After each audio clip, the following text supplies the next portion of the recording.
I donated my kidney to my son. That's what any mother would do for her child, right? I never imagined that behind that sacrifice was a plan carefully constructed over months. Just 3 days after the surgery, he showed up with a stack of legal papers, evicting me from my own home. The emotional pain cut deeper than any surgical wound. But then a doctor burst into the room, her face tight with fury, and said something that made my son's face go white. What she revealed would destroy everything I thought I knew about my family, and save me from a betrayal I never saw coming. I woke up to the sound of machines beeping. For a moment, I didn't know where I was. The ceiling above me was white and stained fluorescent lights buzzed with a clinical rhythm. Everything smelled sharp and chemical, like bleach mixed with metal. It burned my throat. Then the pain hit. It started as a dull ache in my left side, then exploded into fire, as if someone had pressed a branding iron directly against my ribs. I tried to move, but my body wouldn't cooperate. My arms felt like wet concrete. I turned my head slowly. To my right, a monitor beeped in a steady rhythm. Green lines dancing across a black screen. And 4 drip hung from a metal pole. To my left, a window. Outside, snow fell in thick flakes. Chicago in December. The world looked frozen and far away. I was in the ICU at Northwestern Memorial Hospital. It all came back in pieces. The surgery, the endless consent forms, the anesthesiologist counting backward. And Caleb, my son, holding my hand as they wheeled me in. I remembered his face, pale, his eyes red from crying, his hand squeezing mine. "Mom," he had whispered. "You're saving my life." I swallowed. My mouth tasted like copper. A thin hospital blanket covered me, but I was freezing. I looked down. Beneath the hospital gown, I could see the edge of a bandage. White gauze was wrapped tightly around my torso. Underneath, a 9-inch scar ran across my left side, the place where they had taken my kidney. My kidney for Caleb. Because my son was dying. Kidney failure, stage 4. He needed a transplant, and I was a match. A perfect match. What kind of mother would I be if I said no? I pressed the call button, my fingers shaking. A minute later, the door opened. A woman in blue scrubs walked in, older, maybe 50, with kind eyes and gray hair pulled back. Her name tag read Carol Anderson, RN. "Mrs. Miller," she said softly. "You're awake. How are you feeling?" "Like someone cut me open," I said, my voice rough and cracking. She smiled, but it didn't reach her eyes. "That's normal. You just came out of surgery yesterday. The pain will get better." Yesterday. I had lost a whole day. "Where's Caleb?" I asked. "Where's my son?" Something flickered across her face for just a second. Then it was gone. "Your son is recovering on another floor, Mrs. Miller," she said, checking the floor and adjusting my blanket. She wouldn't look me in the eye. "He's doing fine. Can I see him?" "Not yet. You need to rest." I nodded. That made sense. We had both just undergone major surgery. Of course they would keep us separate for now. Caleb was okay. That was all that mattered. I thought about the last 5 years, how empty the house had felt after Patrick passed away. How quiet. I had called Caleb so many times, but he was always busy, always somewhere else. Until 2 weeks ago, when he showed up at my door, pale and shaking, telling me he was sick, that he needed me. And I had said yes without a second thought. Because that's what mothers do. I looked down at the bandage where part of me was missing. It hurt, but it was worth it. My son would live. But when I looked up, Nurse Carol was still by the door, watching me. The look on her face wasn't relief. It was something else. Pity? She opened her mouth as if to speak, then closed it, shook her head, and walked out. I stared at the closed door. Something felt wrong. 2 days passed like slow torture. Doctors came and went, nurses checked my vitals, and everyone repeated the same script. "Your son is doing fine, Mrs. Miller. He's resting." I asked everyone, the young resident with tired eyes, the nurse who brought my water, even the orderly. The answer never changed. Soon. But soon never came. By the second morning, they had me sitting up. A physical therapist with a clipboard told me to take 3 steps. I did, though each one felt like walking on shards of glass. I didn't care about the pain, I only wanted to see my son. The ICU was unnaturally quiet at night. I lay awake listening to the hum of the machines, watching the snow drift past the window. Chicago looked beautiful this time of year, white and clean, but it was bitterly cold. I thought about Patrick. My husband had died 5 years ago.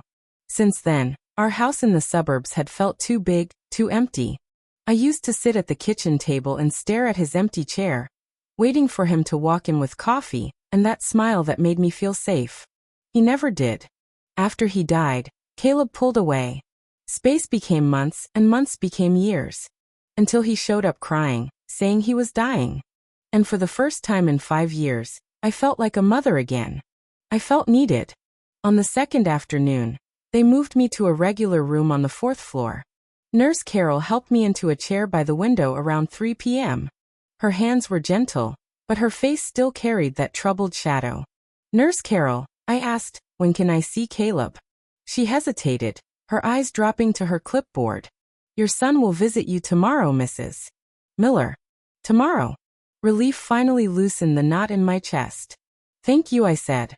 She nodded but didn't smile. I sat by the window as evening fell, watching the city lights flicker on. Christmas lights blinked in the distance, red, green, gold. The world was preparing for the holidays, for families gathering. Tomorrow, I would see my son. I would hold him and tell him I loved him. I would tell him it was all worth it. I smiled for the first time since waking up. I had no idea that tomorrow would destroy everything. The third day arrived with heavy gray skies. I had been awake since dawn waiting. I couldn't even touch the breakfast the nurses brought. My stomach was tied in knots of anticipation. I sat in the chair, my hands folded, practicing what I would say. I wanted him to know I'd do it again in a heartbeat. The clock on the wall ticked past 10, then 11, then noon. Finally, just after 12 o'clock, the door opened. Caleb walked in. My heart lifted. I tried to stand, reaching out for him. "Caleb." But he didn't move toward me. He stood in the doorway, hands shoved into the pockets of a crisp, expensive black suit. His hair was perfectly styled, his shoes were polished to a mirror shine.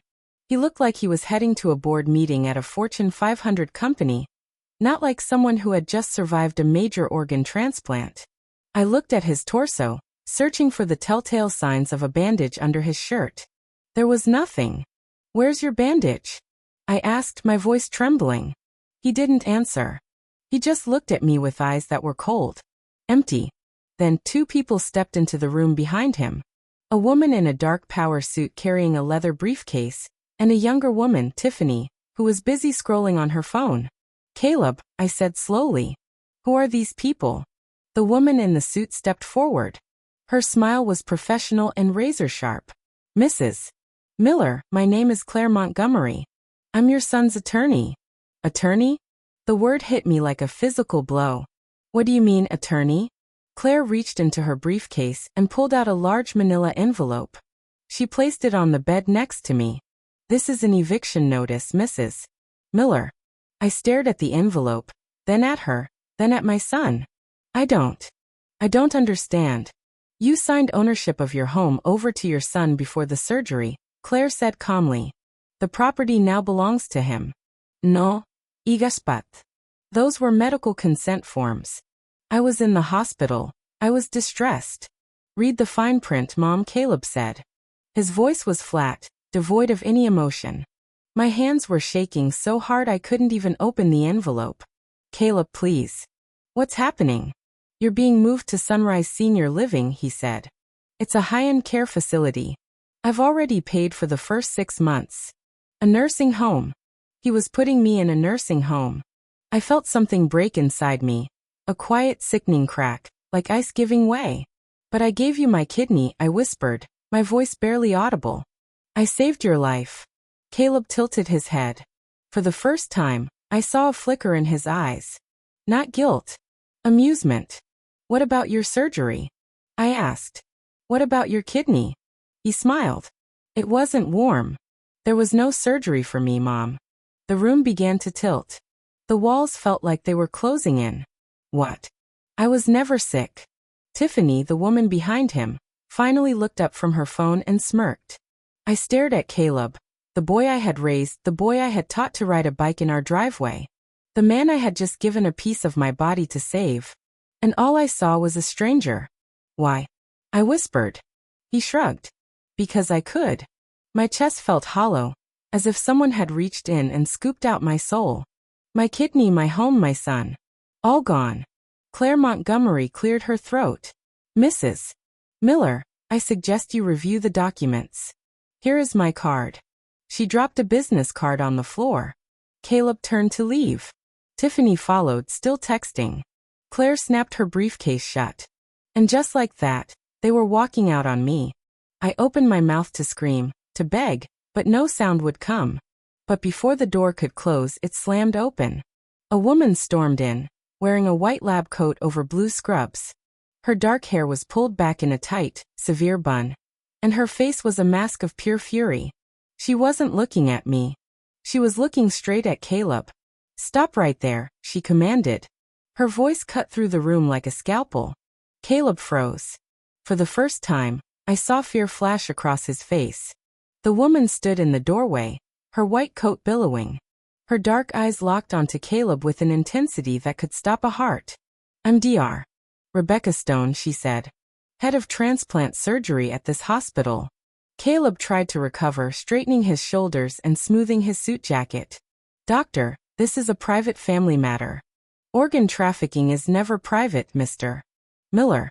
The words hung in the air like poison gas. I looked at Dr. Stone, then at my son. What are you talking about? Dr. Stone's expression softened when she turned to me, but only slightly. Your son was never sick, Mrs. Miller. He faked his medical records. He faked the entire diagnosis. No, I shook my head, desperate to cling to some shred of reality. The tests. The doctor said he had stage 4 failure.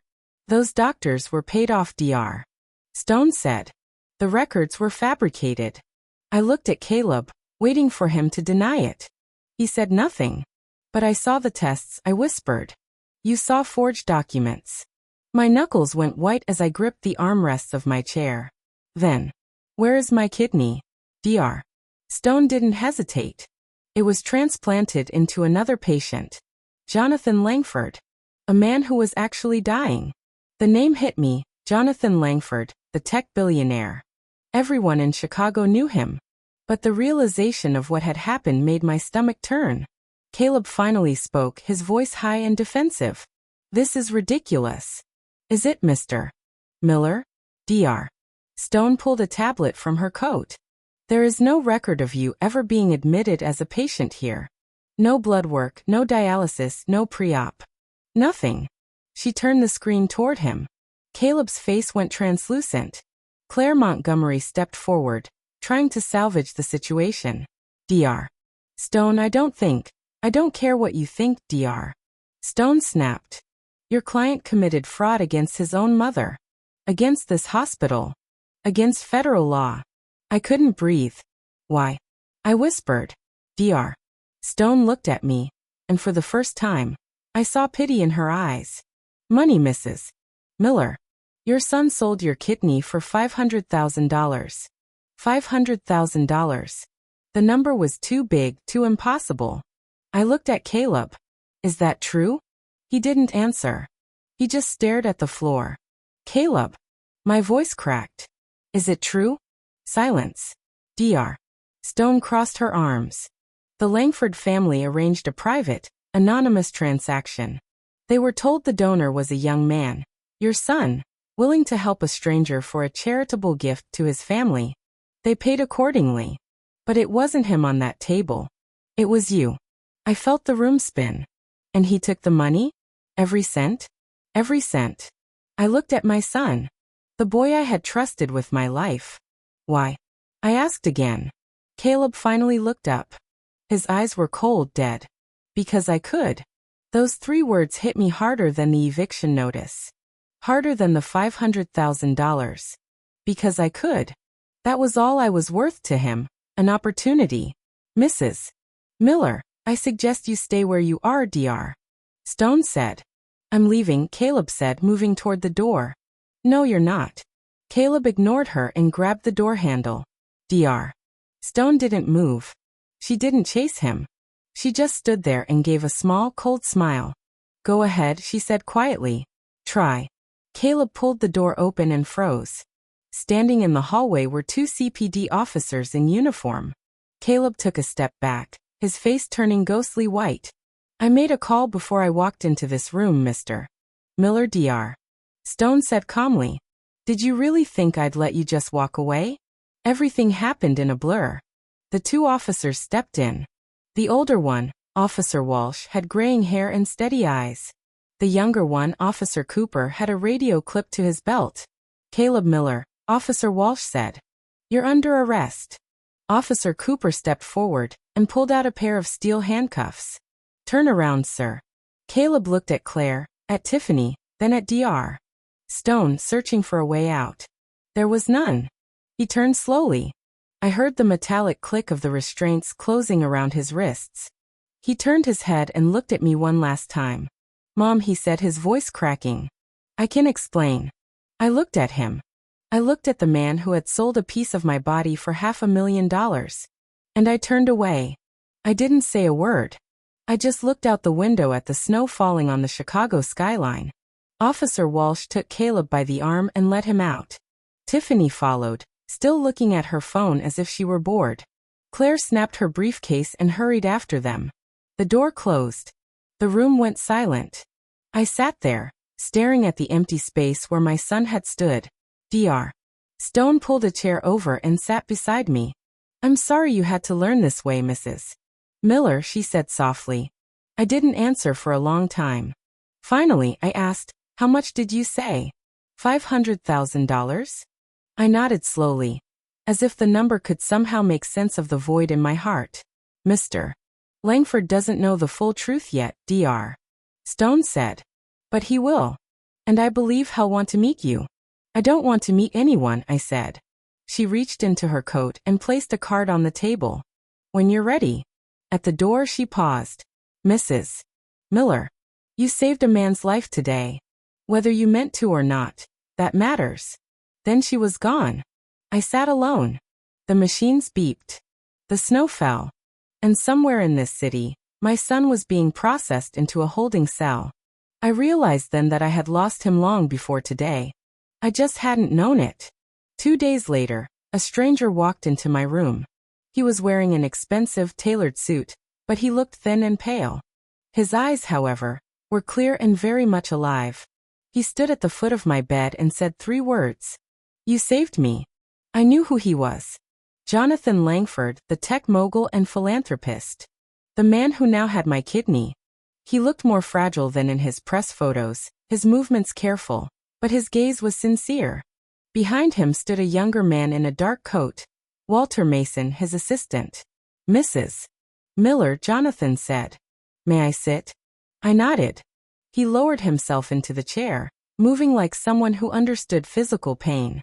I thought the donor was your son, he said finally. A young man who wanted to help anonymously. When Dr. Stone told me the truth, I was horrified. Silence settled between us. Outside, the snow had stopped, leaving the sky a pale, clear blue. I've been sick for 2 years, Jonathan said quietly. My grandkids thought I was dying. My doctors gave me months. You saved my life, Mrs. Miller. Whether you meant to or not. I didn't mean to save anyone, I said bitterly. But you did. Jonathan leaned forward. I know you don't have a home to go back to right now. But I do. And my grandchildren. They need a tutor. Someone patient. Someone who knows what it means to teach. I stiffened.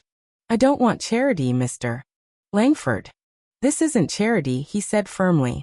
This is gratitude. And maybe a second chance for both of us. I studied him. This man didn't owe me anything. I had been lied to and used. But here he was offering me a place, a purpose. Walter placed a business card on the table. When you're ready, Mrs. Miller. Jonathan stood slowly, wincing. Think about it. You don't have to decide today. But I think we both knew I already had. For the first time in 5 days, I felt something other than betrayal. I felt possibility. 2 weeks later, I was living in a house that wasn't mine, but felt more like a home than my old one ever had. The Langford estate sat along the Gold Coast, with windows overlooking Lake Michigan. I spent my mornings walking through the gardens, testing my strength, feeling the pull of the scar with every step. That afternoon Walter found me. "Detective Brooks is here to see you, Mrs. Miller." Detective Samuel Brooks was in his 50s, with gray hair and eyes that had seen too many families tear themselves apart. He opened a folder. "We're building the case against your son, Mrs. Miller. I need to walk you through the evidence." He slid a printout of a text message across the table. "Caleb to Tiffany. The old lady will never know. Easiest money I've ever made." I stared at the words until they blurred. "We have a timeline," Brooks continued. "He started planning this 6 months ago. Falsified records, bribed a technician. And then the bank transfer. $500,000 deposited 2 days after your surgery." I said nothing. What was there to say? "Your son made a lot of mistakes, Mrs. Miller. He got greedy and sloppy. We have enough to put him away for a long time." I looked at my hands. Old hands. "Detective, did my son ever love me?" Brooks was quiet for a long time. "I don't know, ma'am. But I know he didn't respect you." I nodded. It was the only honest answer there was. "The trial is in 3 months," Brooks said. "Will you testify?" I looked at the scar running along my side. "I will." The courtroom was colder than the rain outside when the day finally arrived. I stepped through the heavy doors of the Cook County Courthouse. The gallery was packed with reporters and strangers. At the defense table sat Caleb. He wore a dark suit, his hair neat. He looked respectable. He looked like a liar. Judge Helen Crawford presided, stern and silver-haired. The prosecutor, Carolyn Turner, was sharp and unforgiving. And behind me, in the second row, sat Jonathan Langford. The evidence was overwhelming. Emails, bank records, testimony from Dr. Stone. Then the prosecution called me to the stand. "The state calls Eleanor Miller." My legs trembled. I walked up, placed my hand on the Bible, and swore the oath.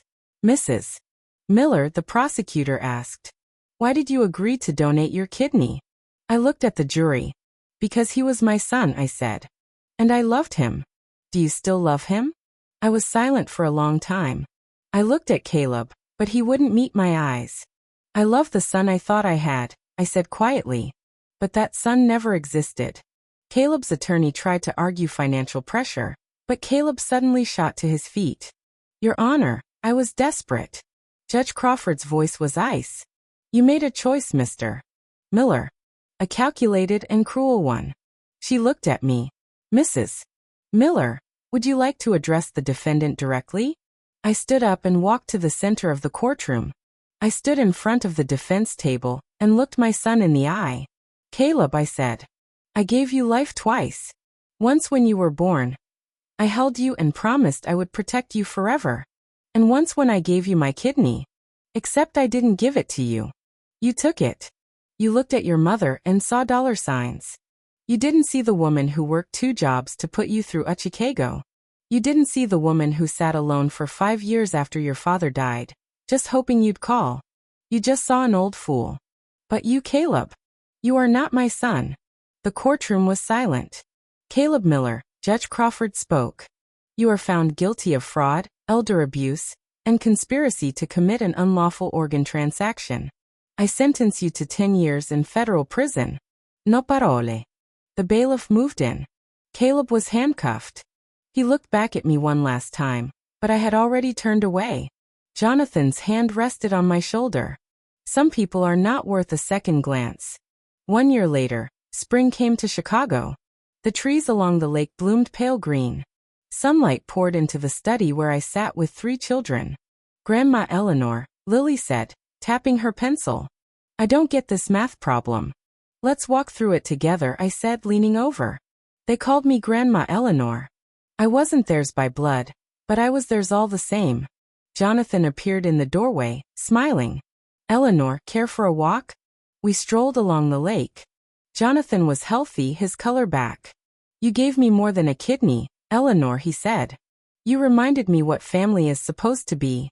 "You gave me a family when I had no one," I replied. When we returned, There was a letter on the hall table from a federal correctional facility. Caleb Miller. I stared at it for a moment, then handed it to Jonathan. Some doors should stay closed, I said. That evening, we gathered for dinner. Laughter, stories, 3 generations. I looked around the table and realized something. This isn't the family I was born into. But this is the family I chose. And they chose me. I stood in front of the mirror that night. The scar had faded to a thin silver line. Scars remind you of what you survived. And I survived. Love is not measured by blood. It is measured by respect. I spent 65 years believing family meant biology. I was wrong. Caleb didn't lose a mother because I walked away. He lost a mother because he walked away first. From honor, from gratitude, from humanity. But I found something better. I found a place where I am valued. Home isn't where you're born. Home is where you're loved. Thank you for listening to my story all the way through. If it resonated with you, give it a like, comment on what touched you the most, and be sure to mention where you're from. Subscribe to the channel. There are plenty more stories to come.